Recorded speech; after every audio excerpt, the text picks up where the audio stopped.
ሐሳብን ማምለጥ የሚቻለው ሌላ ሐሳብ በማሰብ ነው ማለት ነው። አሁን ገብቷችኋል አልገባችሁም? ሌላ ሐሳብ በማሰብ ይሄኛውን ሐሳብ ማምለጥ ይቻላል ማለት ነው። አሁን ገብቷችኋል?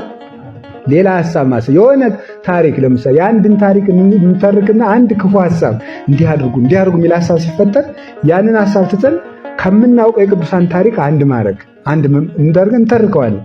ከፈለገኛ ማለት ክርስቶስ በቤተልሔም ተወልዶ ከዚያ ሰብአ ሰገል መጥተው ቤተልሔም በሙሉ በብርሃን ድምቅ ያለ መላእክት ክንፋቸውን አያይዘው እስከ ሰማይ ድረስ ገጥመውት ነበረ። ያው አሁን ምስል እየከሰትኩ እኮ ነው ማለት ነው። እዛ እንደዛ ሲል ያኛውን ምስል እረሳዋለሁ ማለት ነው። ሐሳብን ከመታገል ሐሳብን ሽሽ ይላል መጽሐፈ መነኮሳት። በቀዳሚ ጉየይ ወበካልእ ጉየይ ወበሳልስ ተንስ ወተቃተል ያለው ይሄንን ነው። መጀመሪያ ሽሽ፣ ቀጥሎ ሽሽ፣ ሶስተኛው ላይ ተጋደል ይላል። ሽሽ ያለው ሐሳቡን ሽሸው፣ ሐሳቡን አትከራከረው ነው። ለሐሳቡ ክርክር ከገጠምከው ሐሳቡ እድሜ ያገኛል።